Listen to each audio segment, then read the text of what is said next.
Hey everybody, Stacks here. Welcome back to the channel, guys. Today I'm checking out X-Men number 6, so make sure you hit that subscribe button, leave a like, hit the bell for notifications, of course, and leave a comment down below, guys. And I'm telling you what, make sure you go check out that X-Men Fantastic Four number 1 video and see how you can register to win all 4 issues of the series once they get kicked out, and I just put them in a nice little package and mail them to you. I'll be announcing the winner for that the week after issue 4 of 4 is released. And I'll have a link for you at the end of the video that you can click to go check it out. As far as your creative team for X-Men number 6, you got Jonathan Hickman writing, MATTEO BUFFANI as your artist. Your cover artist was Lionel Francis Yu. And you guys who have been listening to the channel for a while know that I've been saying for a long time you don't want to mess with Mystique. So let's see what kind of trouble we can get into today. Alright guys, so here we go. The book starts with Mystique and Destiny sitting up on the cliff looking out over the ocean, and the conversation leads to, look, I want you to listen carefully. What I'm about to tell you, it isn't going to sound believable, but I promise you, it's all true. Every word of it. And if you wanted to get my attention as a reader, having the precog that Moira McTaggart is scared to death of, tell that to Mystique, and it says then, it's prior to anything from House of X, Powers of X. Oh my goodness, you just got my attention, guys. Because no longer are we just talking about Mystique who wants to get Destiny back. We're talking about Mystique who has information from Destiny on how these things are gonna go down, possibly. So this makes her possibly even more dangerous than we thought originally. From there, we jump back to the current timeline. So now where Orchis is working to get everything with the space base they had near the sun back up and operational, and their network across different planets, including Mercury and Venus, where they have mining going on, and they're reestablishing their Sentinel City. They're firing back up the Forge, which is creating new Sentinels, and their weapon systems are all back online. And you actually get a bit of a gut punch here from the captain, Captain Crane, who says, "We're healthy and whole, as fit as any motherless orphan can be." And of course you see that she's looking down at the mother mold platform that's now empty. But it's evident that Orchis hasn't stopped working towards the same goal it had before, and that's protection of humankind from mutants.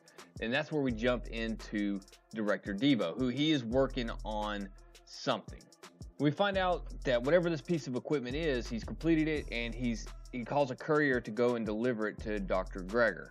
Well, Dr. Gregor's obviously focused on her work. She doesn't even so much as look up, just tells him, look, I was told to deliver this to you. She says, hey, look, just leave it on the table. Thank you. Have a great day. And after the courier walks out, she picks it up, walks over to some very familiar looking shoulder pads and chest assembly, and you realize real quick what's going on here. And that the X-Men, they didn't stop Nimrod. They may have eliminated the mother mold, but Nimrod is still on the way.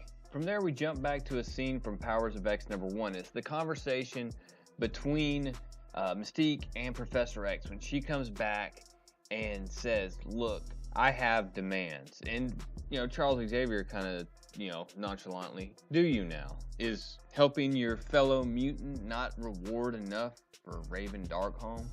And she very bluntly says, no, it isn't. I need more. And he does his old, finger to the head trick. Yes, I see that, but it's fair, I suppose. We have further demands as well. And that's, of course, when she was briefed up on the attack on the Orchis base, on the Mother Mold. Well, this is where you get an additional mission she received from Magneto and Professor X. And that was to deliver this, to plant a seed for a winter harvest, as they say.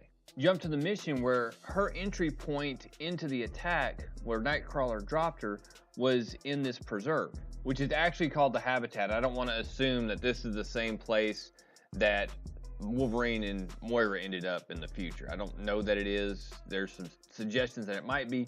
But anyways, what she does, she arrives there and she plants this Krakoan flower.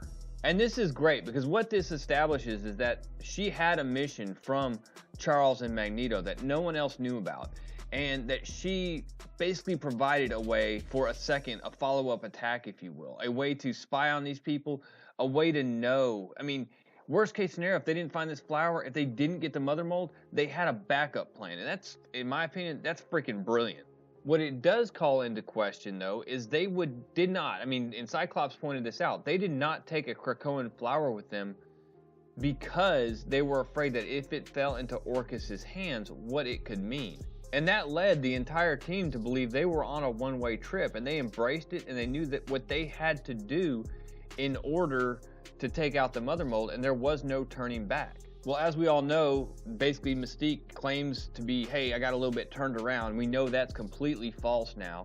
And then she's met by the Omega Sentinel and Dr. Gregor, who jettisoned her out into space via the airlock. And then we get this shot of her floating outside the space station with the rest of that conversation between her and Charles. And it goes, you plant our seed on the Orcus station, and we get what we want, and then you get what you want. And we both know what that is, don't we? And then just in her head, she says, yes, Irene. From there, we jump to the resurrection. And the speech that Professor X gave Scott after all this happened. He's sitting there talking to Cyclops, talking about how, you know, it succeeded and your sacrifice is not in vain. And that, you know, every time I have to bring one of you back, a part of me dies. All of this stuff falls under a much different light, knowing what we do now about the fact that a gateway was planted. That he wasn't willing to risk bringing them back through a gateway, but he was willing to risk planning a gateway to have that secondary entry vehicle into the station. Jump ahead again, and who better to send through than to test this portal than your shapeshifter? And that's exactly what they do. They tell her once again, hey, look, we're grateful. But she comes back immediately and says, but you need more. And the gist of it is they have to send her through the gateway. First of all, to find out if the gateway is clear. They want to know that the Orcus personnel haven't discovered the gateway and are in some way guarding it or laying a trap. They also believe the attack was successful, but they need to confirm it. So they end up sending her through the portal. And when she goes through, she changes her appearance, and she looks just like one of the Orcus personnel. And then you get these really cool colored panels from earlier where it's her walking through the Orcus station. She's the one that actually picks up the piece of equipment from Director Devo and takes it to Dr. Gregor. I keep wanting to call her Dr. McGregor, but yeah, she takes it to Dr. Gregor. Not only that, but she spots the Nimrod armor.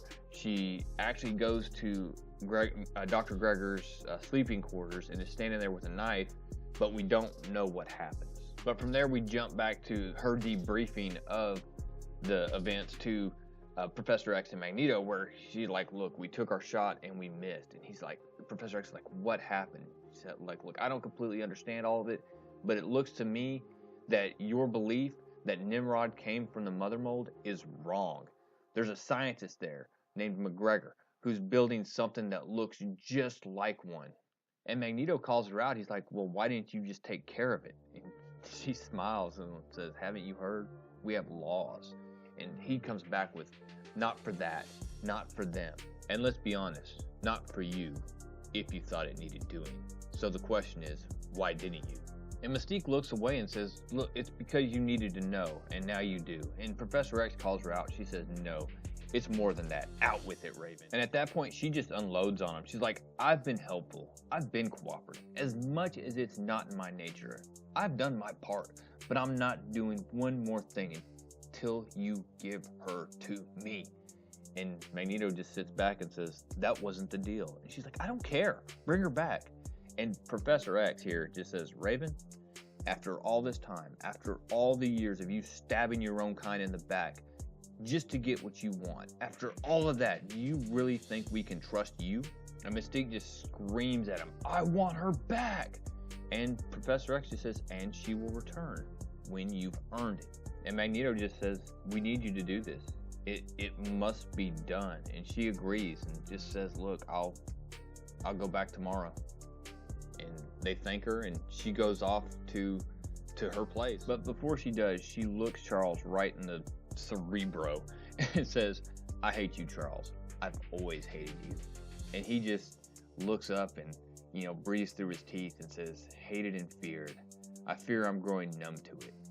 Not because it doesn't bother me, but because all of this is bigger than how we feel. It's bigger than me, and it's certainly bigger than you. And she just walks off, goes to her living quarters, and as she pours herself a drink, she remembers the conversation with Destiny, saying, look, this is going to sound absolutely insane. But I mean, when it's coming from a precog, you got to listen, right? So she goes into telling her, like, look, you're not going to believe all this. This whole thing is going to sound too good to be true. But there's going to be an island, not the first, but the last. And this place will seem to be hope for our kind. They will invite you in, lift you up, and then deny you the one thing you want. Oh, they will promise it to you, but they'll do everything they can not to honor their word because they're afraid. They want us blind for some reason. But you and I, dear, were born to see. And Mystique, just looking off in the sunset, says, I don't understand any of this. And Destiny replies, I know, but when it's time, you will. And when those days come, remember these words. Bring me back. And if you cannot, if they will not, then burn that place to the ground. And if that doesn't send a chill up your spine and let you know that we are in for a ride with what is going on with Mystique and Destiny and whatever it is, the reason why Professor X and Magneto, what they're trying to hide, what Moira is trying to hide from the rest of the mutants, man, this is going to get crazy. This is insane. I'll get back to the story in a minute, but I will say that I missed RB Silva this week. His art from last week with the, it was so good, especially with the Children of the Vault and all that stuff. It looked amazing. So this is a step back, but it's still good art. This isn't near as bad as some of the early stuff. Nothing is Francis. Yeah, okay. It just wasn't as good. I'm sorry. I would say this is a happy medium between RB Silva and Lionel Francis Yu. So we'll just leave it at that. As far as Jonathan Hickman's writing, I feel like he's pulled this train that was starting to leave back onto the tracks. They have to stay on time with X-Men, the main title though, because this is really what's drawing the attention. X-Men and X-Force they're your juggernauts. They're what's really driving this X title and the interest in the X-Men title. If you pull away from that, and these titles start falling off, you're gonna start losing people really quickly. Anyways, guys, I got to get this wrapped up. I'm still working my video for the part 2 of the Hickman threads that he's weaving. I'll have that out probably later this week. It's taking a little bit longer than I thought. I just had a bunch of other stuff pop up. I'll get X-Force number 7 knocked out this week, and make sure, like I said, go make sure you register for the Fantastic Four X-Men set, the limited series. Register to win that, and make sure you hit subscribe, leave a like, and comment down below. And now I know a lot of people are split on the X-Men being good guys versus bad guys. So in the comments down below, if you are saying, look, the X-Men are still good guys, why are they so hesitant to bring back Destiny and bring back a precog? What are they hiding? Anyways, guys, bells for notification, and I'll see you later. Real Comic Stacks out.